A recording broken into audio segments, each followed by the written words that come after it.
তবে বাবা আজকের আমি বড় ভাগ্যবতী। ছোটবেলা থেকে মায়ের সঙ্গে কীর্তন করতাম, ভাবি নাই বাবা কোনোদিন এই নদিয়ার মাটিতে কীর্তন গাইতে পারব।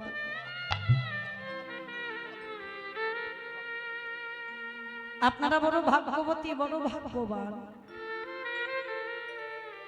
যে মাটিতে আজও আমার মহাপ্রভুর পদধূলা পড়ে আছে। সেই জায়গার মানুষ আপনারা।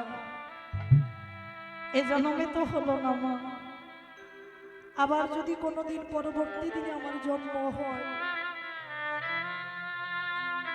যেন আপনাদের মতো ভক্ত হয়ে যেন এই নদী আর মাটিতে জন্মগ্রহণ করতে।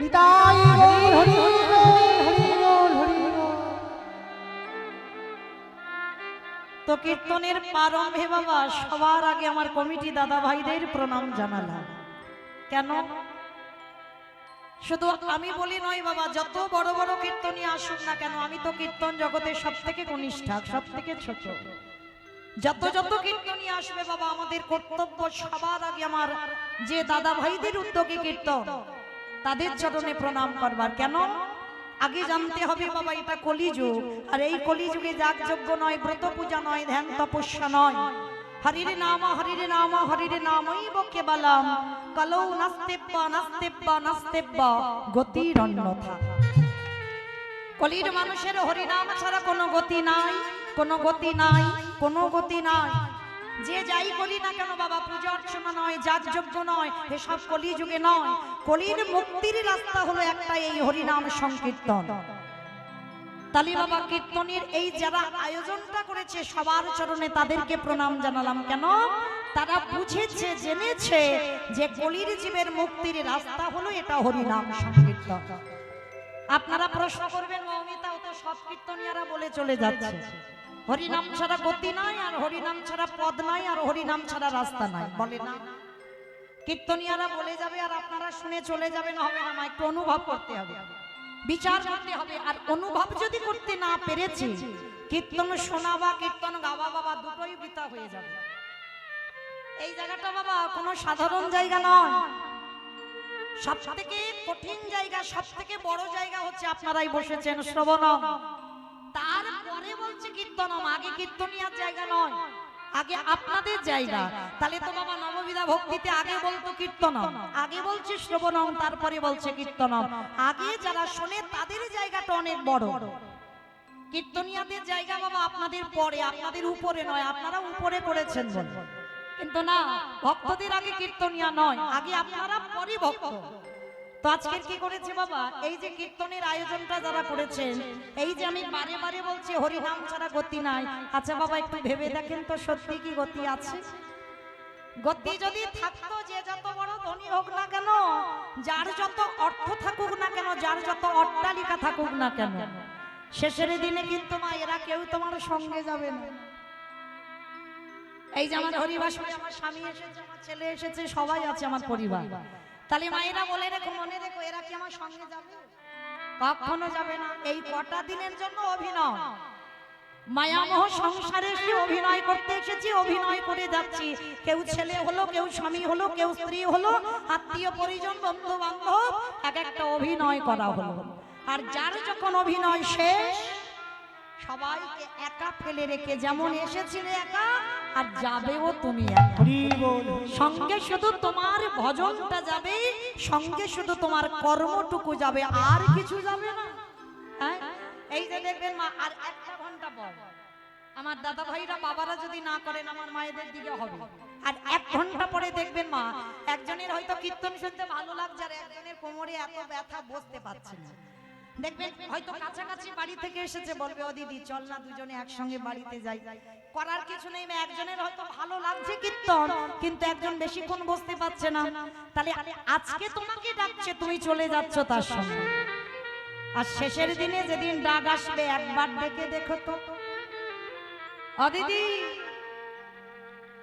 মমিতার কীর্তন শুনতে যেতাম, জলের ঘাটে যেতাম, বাজারে যেতাম, কত গল্প গুজব হতো। চল না দিদি দুজনে একসঙ্গে যাই। একবার ডেকে দেখো কাউকে, যে যতই বলুক না কেন, আমি তোমায় জীবন দিয়ে ভালোবাসি, আমি 1 কিলো ভালোবাসি, 2 কিলো ভালোবাসি, 5 কিলো ভালোবাসি। ডাক যে আসবে কাউকে ডেকে দেখো কেউ তোমার সঙ্গী হবে। সঙ্গে শুধু তোমার কর্ম, সারা জীবনে তুমি কি করলে এই কর্মটুকু যাবে। আর তবে বাবা আর একটা গ্যারান্টি আমি দিতে পারি, একজন তোমার সঙ্গী হবে। জানি না আপনাদের এই নদিয়া জেলায় নিয়ম আছে কিনা, তবে আমার ডায়মন্ড হারবার এলাকায় নিয়ম আছে। মানুষ মরে গেলে কিছু দাও বা না দাও, একটা খোল আর একটা করতাল ভাড়া করতে তোমায় হবে। আর পিছনে বলে না বলো হরি হরি বলো হরি হরি। কি মাইরা নিয়মটা আছে নদিয়ায়? হ্যাঁ, আমি এখানে যখন আসছিলাম বাবা আমার সামনে সামনে দুটো মরা দেহ যাচ্ছিল। হ্যাঁ, রাত্রিবেলা যখন এলাম দুটো মরা দেহ এলো।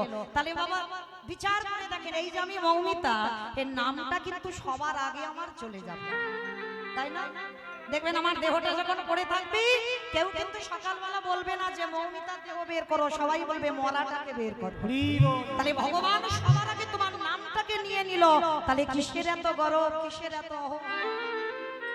সময় যতটুকু পেয়েছো, সূর্য ডুববো ডুববো ভাব, বেলা ডুবে যাচ্ছে, কৃষ্ণ ভজন সাধন করতে যেন ভুলে যেও না। পৃথিবীতে সবাইকে ভুলে যাও, কিন্তু আমার গৌর গোবিন্দ চরণ কোনোদিন ভুলো না। হরি বল হরি বল হরি বল। কারণ মনে রাখবে বাবা, তার মতো দিনের দয়াল, তার মতো দিনের বন্ধু আর পৃথিবীতে কেউ হবে না। যদি বলেন কেন? আমাদের আসার আগে যে আমাদের কথা ভাবে, এই জায়গাটা লক্ষ্য করবেন মা, আমাদের আসার আগে যে আমাদের কথা ভাবে, তাহলে তার মতো বান্ধব আর কে হবে আমাদের আসবার আগে? বলে কেন? আমাদের আসবার আগে তোমার মা ভাবে। কি বাবা, এটাই তো আমরা বলবো, আমাদের আসবার আগে আমার মা চিন্তা করে, আমার বাবা চিন্তা করে, বলে না? সন্তান মাতৃগর্ভে 5 মাস বয়স হলো, মাতৃস্তনে দুগ্ধ এলো, দিল কে? মা তৈরি করেছিল।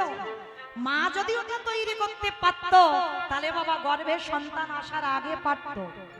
অত সোজা নয়। সন্তান যখনই মার গর্ভে, আমরা তো মা হয়েছি, আমরা বলতে পারবো ভালো। সন্তান গর্ভে 5 মাস হয়ে গেল, ওদিকে মাতৃস্তনে দুগ্ধ পাঠালো। পাঠালো কে? আত্মীয় পরিজন বন্ধু বান্ধব দিল না, দিল কে? বিশ্বের স্রষ্টা মালিক ভগবান কৃষ্ণ। তাহলে আমাদের আসবার আগে আমরা কি খাবো? দেখেন, আমাদের পৃথিবীতে প্রবেশ করবার আগে সে পাঠিয়ে দিয়েছে কতটুকু লবণ, কতটুকু মিষ্টি, কতটুকু তিতো, কতটুকু গরম, কতটুকু ঠান্ডা দিলে একটা স্তনদুগ্ধ তৈরি হয়। আজ পর্যন্ত কোনো বৈজ্ঞানিক ভাবেনি, ভেবেছিল আমার স্রষ্টা মালিক ভগবান।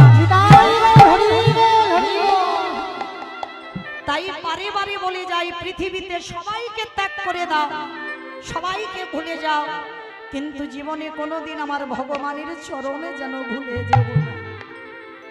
তাই তো বাবা আজকের যাদের উদ্যোগে কীর্তন, তাদের চরণে প্রণাম জানালাম। কেন? আচ্ছা বলেন তো বাবা, তারা কত মাধুকরী করে, কত ভিক্ষা করে, দাঁড়িয়ে দাঁড়িয়ে একটা বৎসর ধরে এত বড় হরিবাসরটা তৈরি করেছে। তাতে কি হয়েছে জানো? হয়তো বাবা অনেকে গালাগালিও দিয়েছে, ঠিক, তাতে অসুবিধা না। অনেকে দেয় বাবা 10 টাকা দেবে, আবার কত কথা শোনাবে, 50 টাকা দেবে, কত কথা শোনাবে। কিন্তু মনে রেখো, পেটে খাবার জন্য নয়, ভক্ত সেবা হরি নামের জন্য ভিক্ষা করছে। চরণ ধরে বলে যাই মা, দিতে ভালো যদি না লাগে কেউ দিও না, কিন্তু যেমন ভুল করে জীবনে কোনোদিন ভক্ত অঙ্গে আঘাত করো না। হয়তো আপনি পিছনে বললেন, ভক্ত শুনতে পেল না, কিন্তু বাবা ওই যে ছেলেটা দাঁড়িয়ে আছে, ওর চোখে আজ পর্যন্ত কেউ কোনোদিন ফাঁকি দিতে পারেনি। খাতা কলমে হিসাব হবেই হবে। তাই কোনোদিন বলো না, কারণ ভগবান আমার রাধারানী গোবিন্দের কাছে একটা প্রতিজ্ঞা করেছিল, জানো বধূ, আগত কলিযুগে যদি আমার সেবার জন্য, হরি নাম সংকীর্তনের জন্য যদি কিছু অর্থ ব্যয় করে দেয়, আমি কি করব জানো বধূ? আমার গোপন ব্যাংক থেকে কিছু গুপ্ত ধন চুরি করে আমি তার ব্যাংকে দিয়ে আসি। বুঝেছো বাবা আমার কথাটা? রাধারানী গোবিন্দের কাছে প্রতিজ্ঞা, যদি কলিযুগে একজন ভক্ত হরি নামের জন্য, ভক্ত সেবার জন্য যদি একটু অর্থ ব্যয় করে, রাধারানী বললেন আমার হৃদয় ভান্ডার থেকে কিছু ধন চুরি করে তার ব্যাংকে দিয়ে আসি। তার মানে কি বাবা, আপনি যদি এই অনুষ্ঠানের জন্য, কথার কথা বলি, যদি 5 লাখ টাকা খরচা হয়, কম করে বললাম, আমার রাধারানী কি 10 লাখ টাকা ব্যাংকে দেবে? না। ও ধন কেন? তাহলে এমন একটা ধনে দেবে, কোন ধনে জানো? যে ধনে চোরেরা চুরি করতে পারে না, যে ধন কোনদিনই অপহরণ করা যায় না, যে ধনে কোনদিন লুট করা যায় না, যে ধনের নাম হলো কৃষ্ণ প্রেম ধন। যে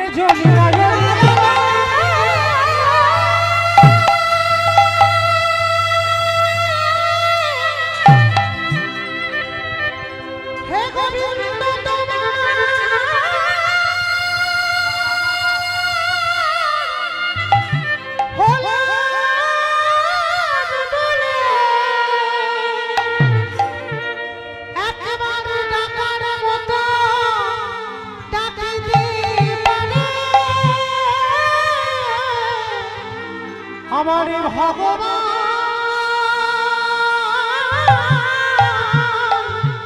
সেই ভক্তের দ্বারে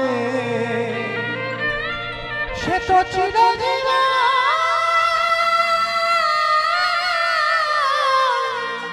বাধা পড়ে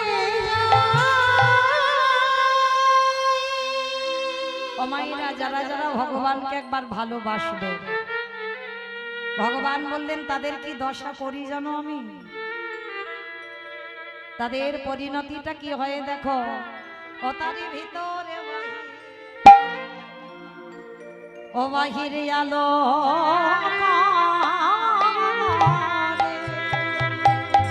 যে জানে কৃষ্ণ বলে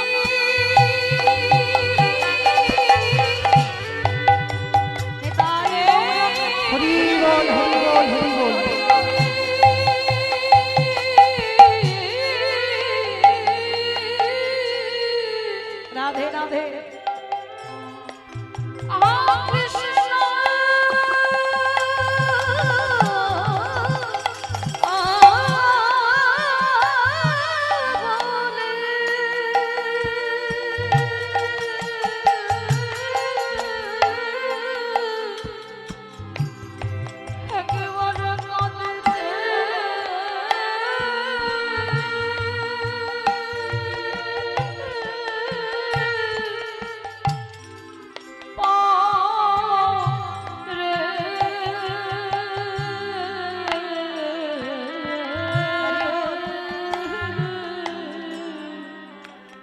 তাদের ভিতর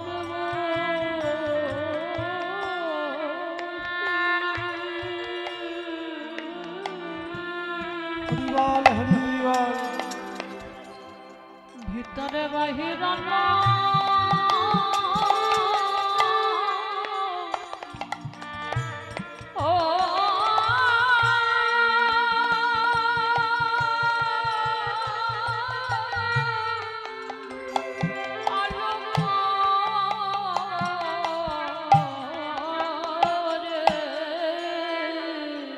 আসতে।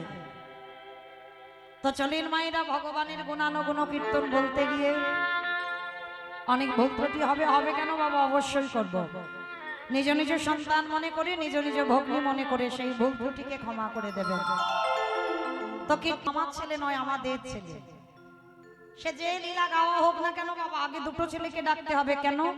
চৈতন্য চরিতামৃত গ্রন্থে কবিরাজ গোস্বামীপাদ লিখেছেন, সংকীর্তন পিতা শ্রীকৃষ্ণ চৈতন্য, সংকীর্তন যজ্ঞে তারি যে ভজে সেই বড় ধন্য। কীর্তনের আরম্ভে বাবা যদি আমার নিতাই চাঁদ গৌরচাঁদকে স্মরণ করা না হয়, তাহলে আমার যুগটাকে বড় অপমান করা হয়। কেন? সত্যতে নারায়ণ, ত্রেতাতে রামচন্দ্র, দাপরে কৃষ্ণ, কলিতে হলেন শ্রীকৃষ্ণ চৈতন্য। তাহলে আপনার আমরা কলির মানুষ, আর কলির মানুষ হয়ে বাবা যদি আমার ভগবানকে বাদ দিয়ে সেই নারায়ণকে ডাকি, রামচন্দ্রকে ডাকি, কৃষ্ণকে ডাকি, তাহলে আমার ভগবানকে অপমান করা হবে, আমার যুগটাকে অপমান করা হবে। তা চলেন কীর্তনের প্রারম্ভে একটুখানির জন্য আমরা যাবো শ্রীধাম নদী নবদ্বীপ ধাম। আপনাদের তো খুব একটা টাইম লাগবে না, আমার অনেক টাইম লাগে আসতে, তাই না? তা এসে যখন পড়েছি বাবা, চলেন একটু নবদ্বীপ ধাম থেকে একটু ঘুরে আসি। কি মাইরা সবাই যাবেন তো? সবাই যাবে? বেশ বেশ, সব খাওয়া দাওয়া করে এসেছো তো? ঠিক আছে, চলো একটু নদিয়ার মাঝে নবদ্বীপের মাটিতে একবার দেখবো। ব্রজেন্দ্র নন্দন কৃষ্ণ কলিকালের মাটিতে হয়েছে শ্রীকৃষ্ণ চৈতন্য মহাপ্রভু। তো যেদিন আমার প্রভু নদিয়ার মাটিতে নামলো না, নদিয়ার মানুষরা দর্শন করা মাত্র বাবা বৈষ্ণব মহাজনেরা বৈষ্ণব পদ লিখছেন। আজ নদিগা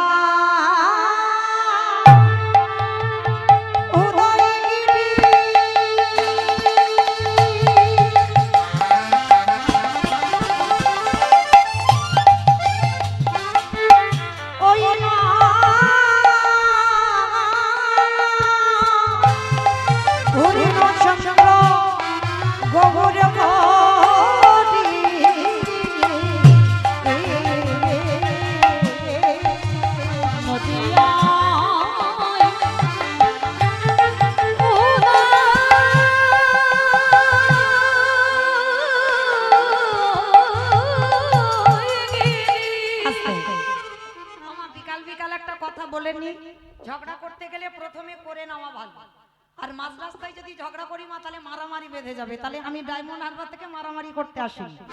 একটু কথা বলে নি, এই যে কীর্তন শুনতে গেলে ভগবানের জন্য একটু কাজকর্ম করতে হয়, জানো তো? মানে আমার মতো নাচতে হবে না, গাইতে হবে না, কিছু বলতে হবে না, শুধু কটা ধ্বনি একটু উচ্চারণ করতে হবে। যাদের হাত দুটো আছে প্রেম সে আত্মনিবেদনম, একটু উলুধ্বনি আর শঙ্খধ্বনি। কি মায়েরা হাত এসেছে তো? আছে সবার? কই একবার দেখান তো দেখি। নিতাই গৌর প্রেমান, হরি বল হরি বল হরি বল। বাহ, সবার হাত আছে। এবার একটু উলুধ্বনি দাও দেখি একবার প্রেম সে। আজ নদিগা ও গিরি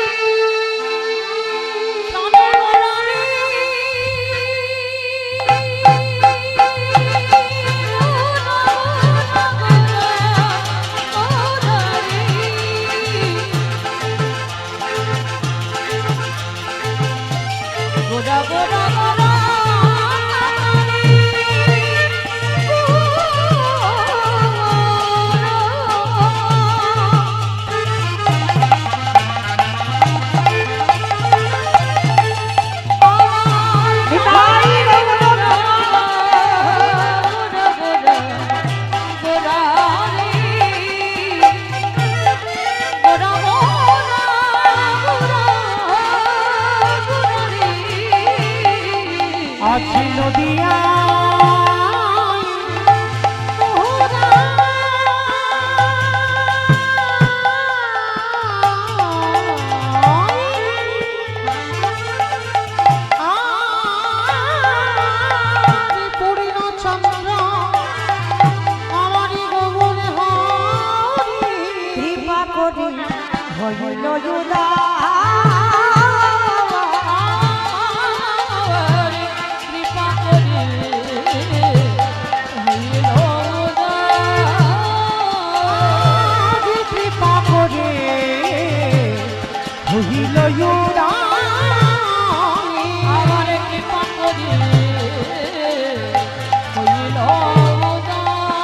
বলিয়ে সোনার নদিয়াতে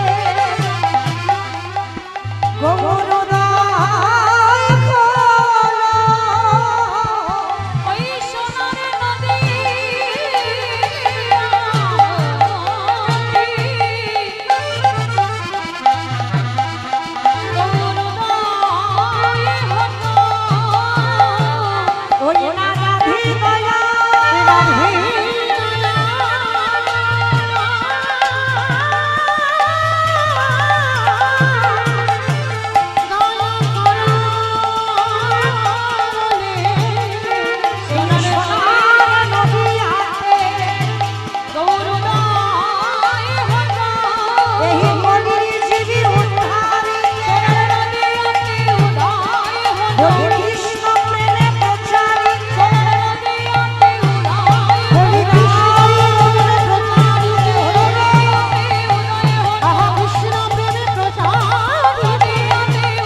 মায়েরা এবার আর কোনো কথা নয়, এবার আমি একটু বলবো আপনারা শুনবেন। এমন এক মন থেকে যেন দুমন হয়ে না যায়। পৃথিবীতে হাজার হাজার ভক্ত আছে, লাখ লাখ ভক্ত আছে, কোটি কোটি ভক্ত আছে। তাহলে এত ভক্ত থাকতে ভগবানের কি এমন হলো সেই শান্তিপুরের বুড়ো অদ্বৈত আচার্যের ডাকে একেবারে আসতে হলো? আর কি জগতে ভক্ত টক্ত ছিল না? এত তো ভক্ত ছিল, একেবারে শান্তিপুরে বুড়ো মালির ডাকে কেন এলো জানতে হবে। আগে জানা দরকার বাবা, শান্তিপুরের বুড়ো মালিটাকে, যাকে বলা হয় মৃত্যুঞ্জয়। আমা বলো তো দেখি কোন ঠাকুরকে বলে মৃত্যুঞ্জয়?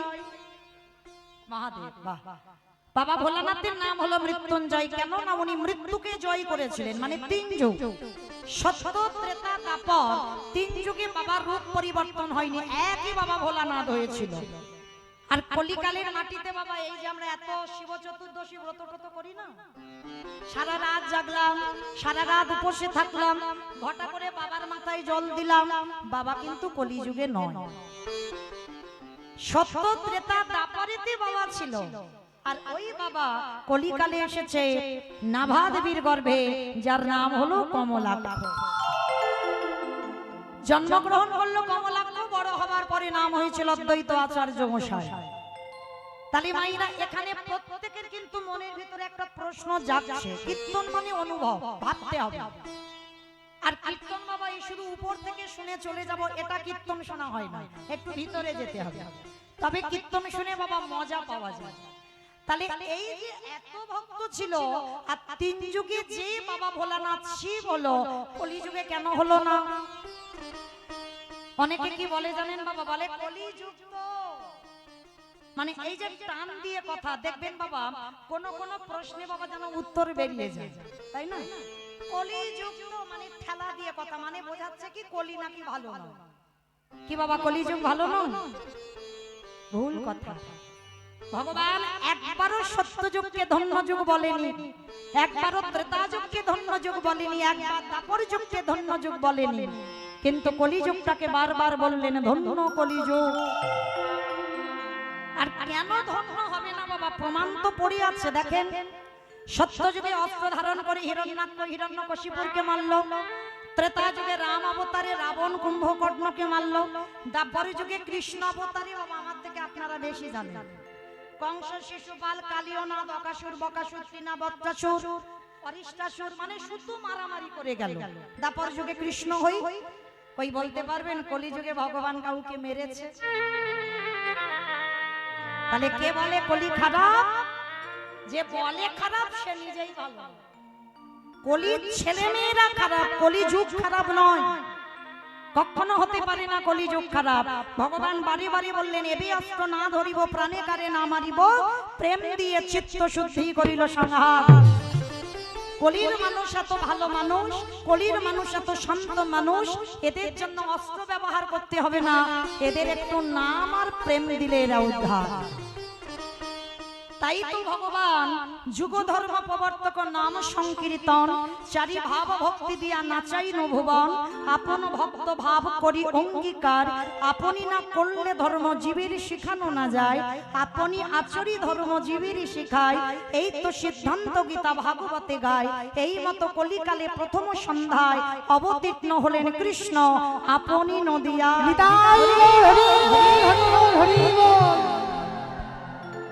ভগবান এসেছে নিজে ভক্ত ভাব নিয়ে, তাই না? নিজে ভগবান কৃষ্ণ, কিন্তু কৃষ্ণ বলে কাঁদছে, তাই না? মহাপ্রভু কৃষ্ণ বলে কাঁদেনি, রাধা বলে কাঁদেনি। কেন কেঁদেছে? শুধু জীব শিক্ষা। আমি ভগবান হয়ে ভক্তঙ্গ ধারণ করেছি, তোরাও আমাকে দেখে সে। তাহলে বাবা এখানে আমাদের জানার বিষয়, কলি যদি ভালো হলো, তাহলে শিব ঠাকুর কেন এলো না? 3 যুগে এলো, বাবা কলিযুগে কেন এলো না? অপরাধ। শাস্ত্র বলছে বাবা পাপ ছাড়ে না বাপকে। এই কথাটা কিন্তু বাবা কোনো খেলনা কথা নয়।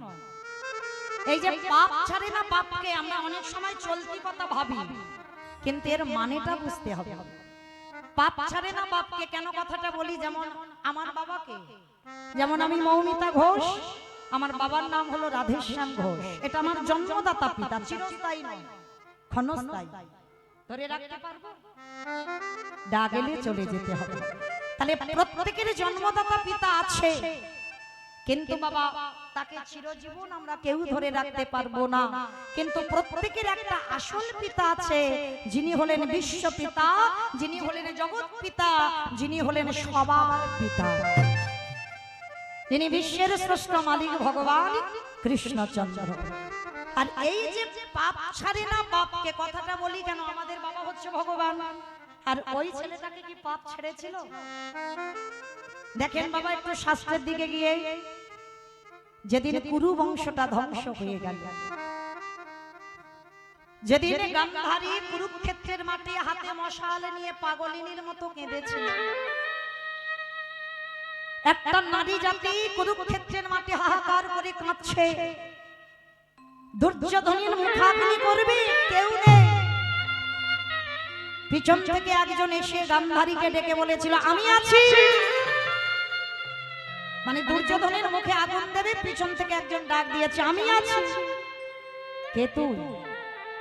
আমি তো তোকে দেখতে পাচ্ছি না। বলে অত সোজা নয়, হাজার টিউবলাইট জেলে আমার সামনে দিলে আমায় দেখা যায় না, হাজার হ্যারিকেন আমার সামনে জেলে দিলেও আমায় দেখা যায় না, হাজার বাল্ব জেলে যদি আমার সামনে ধরো আমারে দেখা যায় না। আমি যদি কাউকে কৃপা করে দেখা দিই তবে সে আমায় দেখতে পায়, নচেত নয়। কে তুই? আমার ছেলের মুখে আগুন দেবে কে? বলে আমি দেব, কিন্তু তুমি আমাকে দেখবার পরে দিতে রাজি হবে না। কে তুই? আমার সামনে আয়।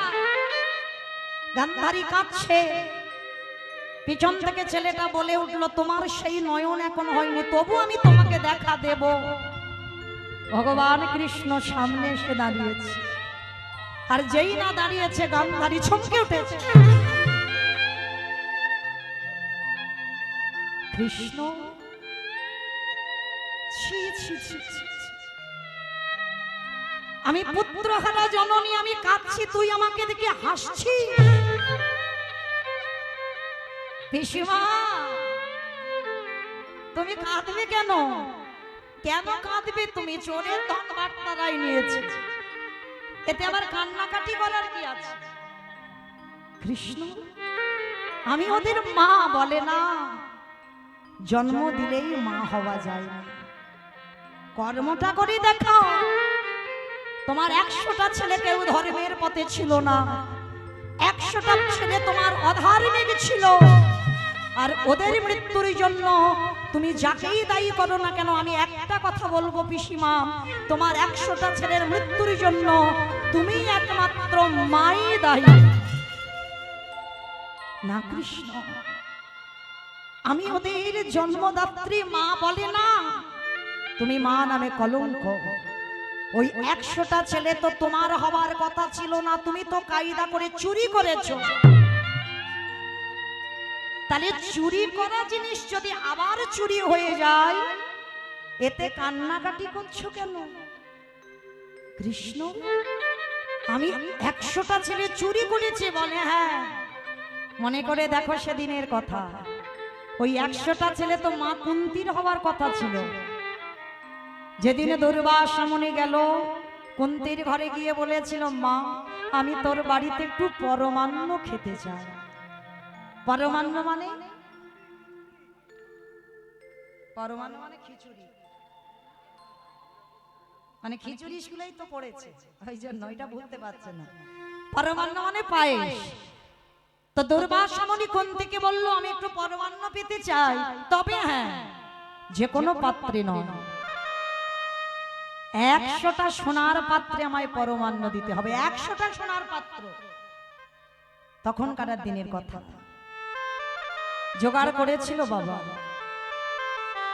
99টা, অনেক কষ্ট করে।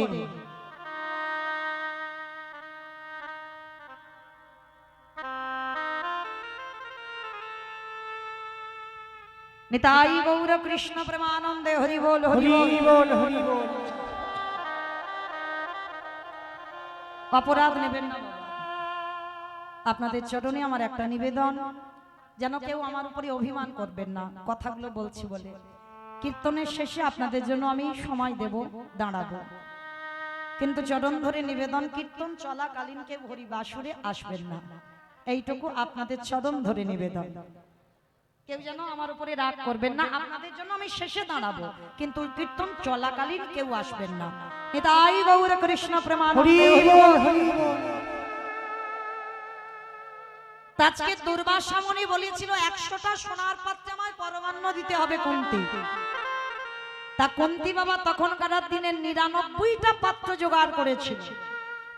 একটা নারী জাতি হয়ে 99টা সোনার পাত্র জোগাড় করেছিল, আর ওই 99টা সোনার পাত্রে পরমান্ন দেবে।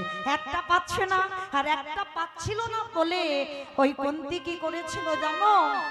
এই হৃদয় পাত্রটা পেতে দিয়েছিল।